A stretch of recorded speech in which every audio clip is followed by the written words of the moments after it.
Hello, you hardcores out there. How you doing? What's here from Porky's Corner? The biggest club in sport.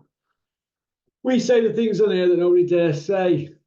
Right, I hope you enjoyed the video earlier today, the diet video with Gary from Welcome Estates. I hope he explained the Boxers in Need scheme that he's set up. So it saved me explaining it, but people need to go out and have a look at that. www.boxersinneed.com. Pretty simple, really. Needed doing years ago, didn't it, really? So well done to Gary from Welcome Estates for sticking his hand in his pocket, because nobody else gives a about boxers, do they, who are in need? Nobody. So well done. Well done to Glyn Rhodes, MBE, for backing him, Peter Fury and all the rest of the chaps. Jack Massey, there's loads that have backed him, so well done. Right. Porky's International. Don't forget to like and subscribe and leave a comment and have a little look. That's our other channel. I'll be putting some videos on there about next week. So I hope you enjoy what you've seen so far. Right. I don't know when they'll be going out though, because Cameron's, the tech guy's just had a death in family, which is not good. People are dropping like flies, aren't they, at the moment, especially around Yorkshire. So, right. Got a bit of a free run today. Nobody on my case. Kevin's at the auctions, flogging horses. Good luck, Kevin, with your horse. Big Joe Joyce. Big juggernaut, Joe Joyce. We all remember, don't we? Joe Joyce. 16-3. As a pro, he's had what? 103 rounds. 39-year-old. In my opinion, shot to bits. But it serves him right for staying amateur too long. Serves him right. That's just my opinion. Nobody's allowed to say anything, though, are they? Nobody's allowed to say anything. When you're staying pro till you're in your 30s, sorry, when you're staying amateur until you're in your 30s and you're turning pro at that age, it's too late, in my opinion, to really make a dent in pro boxing. You need to be turning pro no later than 25 years of age.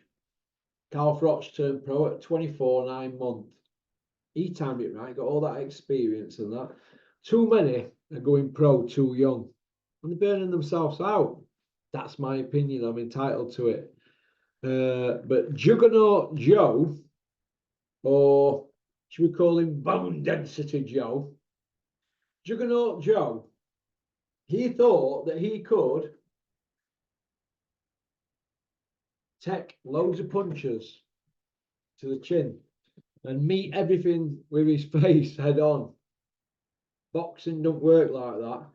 You see, if you go look at the word boxing and look at the fundamentals of what it says in a dictionary or on Wikipedia or anywhere, and it says the art of boxing is to hit and not get hit. Now, if you're 20 stone and 6'6", you're hardly going to be able to lay a glove on somebody, are you really? If they've got a bit of movement. And if you're 20 stone and 6'6", you're not going to be able to get away from the punches, are you? You're going to keep getting clipped. And that's what Joe Joyce has been getting. That's what's been happening to him, should I say. As soon as you step up the levels, you're going to get caught, aren't you? And that's what's happened to him. And to me, he looks all washed up. 39-year-old. Like I said, he's only had 103 rounds. Derek Chisora, he's 2 years older. 2 years older than Joe Joyce. He's had 334 rounds. Yeah, 334 rounds. And it took a lot of punishment, hasn't he? But he's still going strong, isn't he? So, but it is what it is. But I want to know this. We all remember Samuel Jones, don't we? You know, that waffling from Derby. Well, Sam Jones, everybody's pal. He's me pal. He's me pal. He's a pal of mine. Well, he was running around like a headless chicken. Do you remember? Headless chicken Sam Jones. Going on about Joe Joyce's bone density. Oh my God, bone density. Oh, oh, oh. Sam, where's Joe Joyce's bone density? Where is it? It's not there, is it? You were screaming blue murder about his bone density when he fought Daniel Dubois, weren't you? Hey? Where is he now? He's all washed up, isn't he? He's now a gatekeeper. He's now a poor man's Derek Chisora. We're talking about an Olympic silver medalist here that should have had gold. So how has it got to this situation here with Joe Joyce? How? How can that be? Is anybody going to come out and speak about his bone density? Sam Jones. Bone density, Sam. What's happening? What is happening with that bone density? Silence from Samuel Jones. Isn't that right, Sam? Mr. Bone Density. Hey? Go and look at all them interviews you did on IFL and Boxing Social and all that licking that you was doing.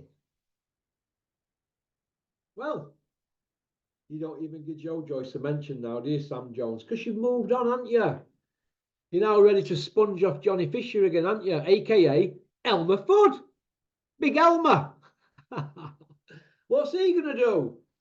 He's another bone density man, isn't he? You'll be good. But you'll be thinking about something else then, won't you? It'll be toe density, won't it? Or nose density. You know, when his nose is over here. Hey? When you mismatch him. But look, Samuel Jones is not going to put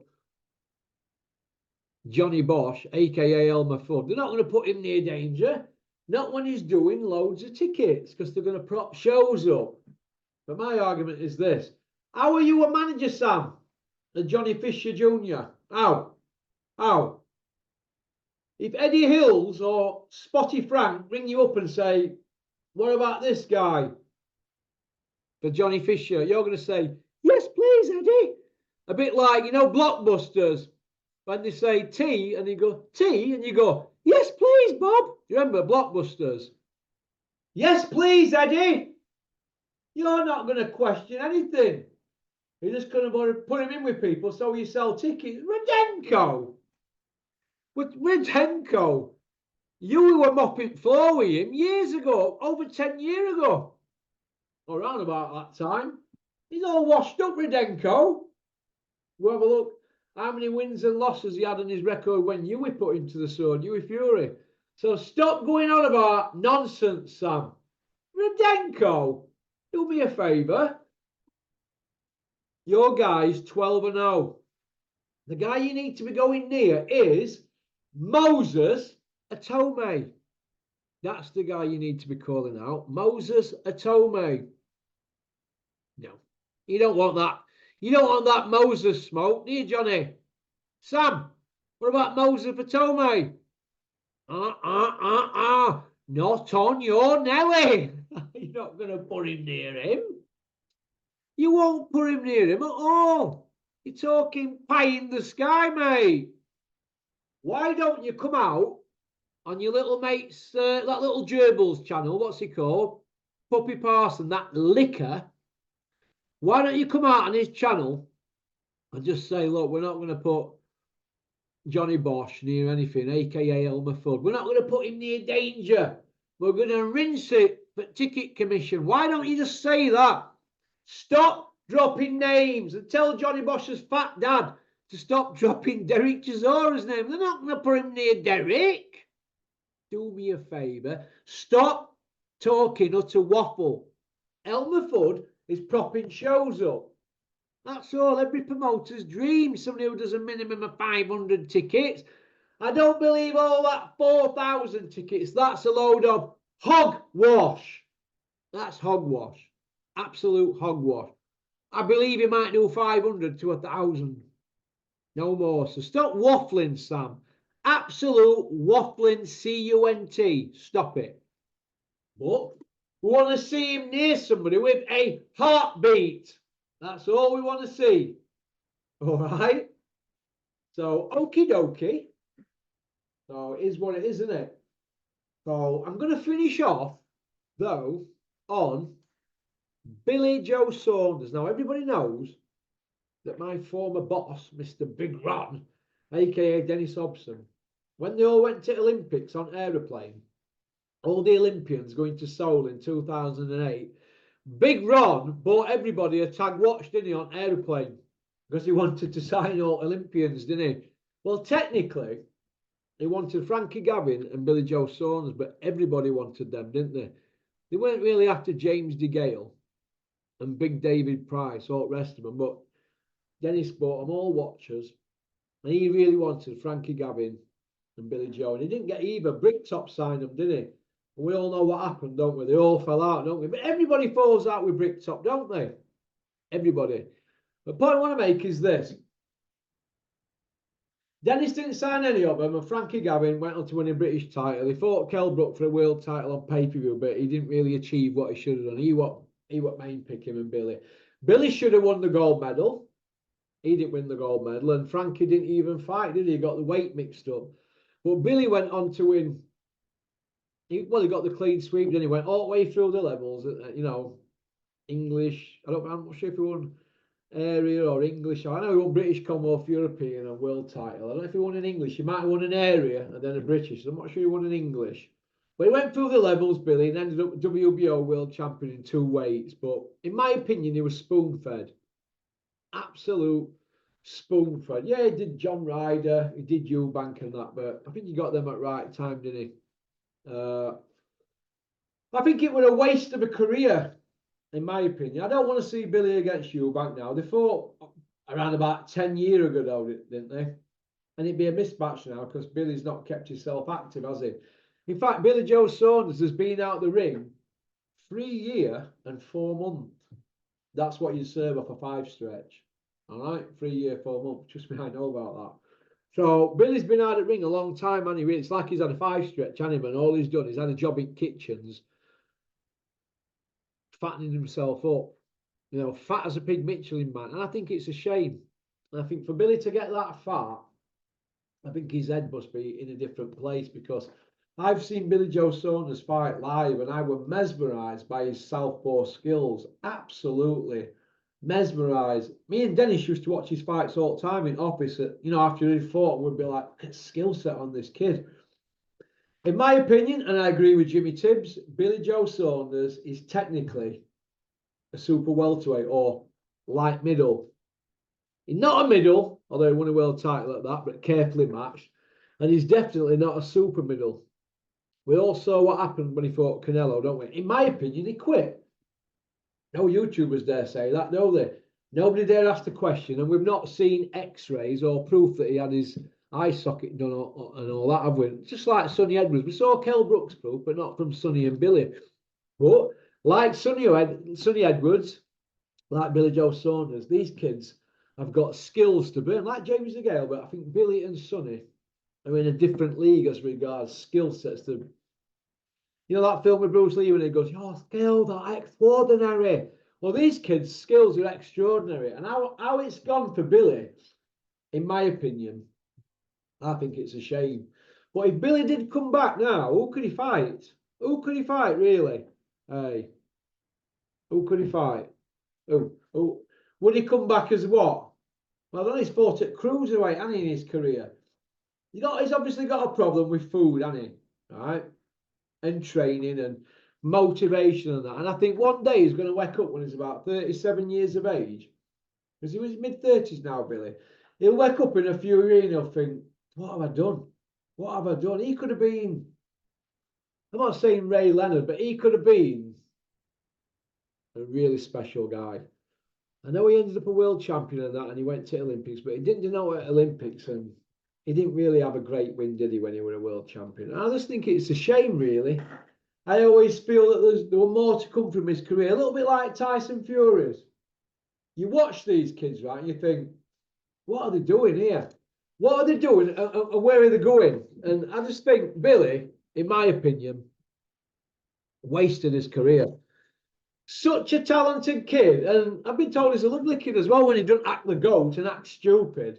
And I hope if Billy Joe Saunders sees this, it might shake him into gear to go missing for 1 year, just 1 year, Billy. Like I've told Dave Allen in videos, go missing for 1 year and train like a Trojan. Train for 1 year. Get yourself superhuman fit. We're talking Carl Froch fitness-wise here. Because what Carl Froch lacked in ability, he made up for in fitness and heart and toughness. Now, what amazes me about these kids that have got superhuman skill sets, they're just lazy, aren't they? Like James Toney, just lazy. Mike McCallum, lazy. They feel like they can go from a lower weight to an higher weight. You know, when you get to 30, right, you know, when you say you're fighting in your early 20s, let's say light middle, when you're 30 or 32, it don't mean to say that you're all of a sudden a light heavyweight. What it means is you're a lazy and you don't want to get the weight off. That's what this is. But nobody's putting it on these people, are they? I want to see Billy train for a year, get down to 11 stone, and then start icing people at light middleweight or super welterweight. We all remember me failing my exam, don't we, at border control, because he says, what weight's 154, Russell? I went, light middle. They went, we're going to ask you again. What weight? 154. I went, light middle. He went, no, super welterweight. That's another one wrong. Splitting hairs. Billy Joe Saunders, get down to 154 and start knocking people about. You might even get a fight with Beefy Smith down the line. He's fighting at 154 for right money. You're not a middle, Billy. If Billy comes back, I want to see him do it properly. Take a year out and get fit. Don't keep putting stuff on social media, saying I'm coming back, I'm going to do this, I'm going to do that. I'm going to do wonders.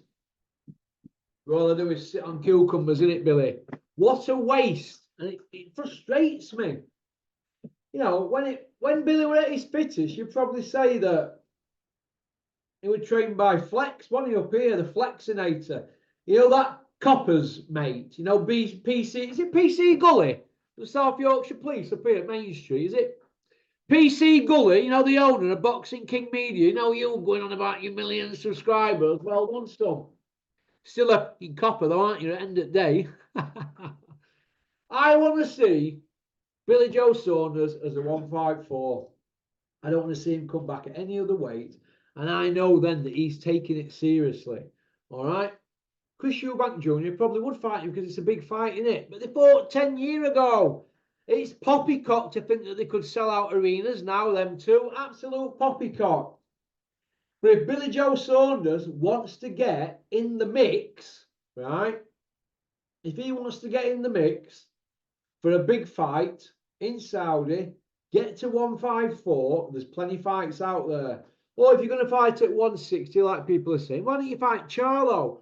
Why don't Christopher Eubank Jr. call out Charlo? Chris Eubank Jr., and I don't know how, he's ranked number 2 on BoxRec at middleweight. It's craziness, absolute craziness. But yeah, he's fighting a guy ranked 35. So, look, it is what it is, isn't it? We all know what we're seeing, don't we? So, okie dokie.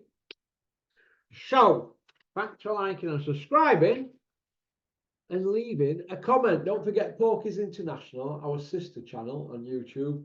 And don't forget www.boxersinneed.com. That's Gary from Welcome Estates fund that is set up for boxers in need. And there is plenty of boxers in need. So let's see who wants to help this boxer in need, because there's too many takers for me in boxing. Too many takers. People just want to take out the sport and not put back.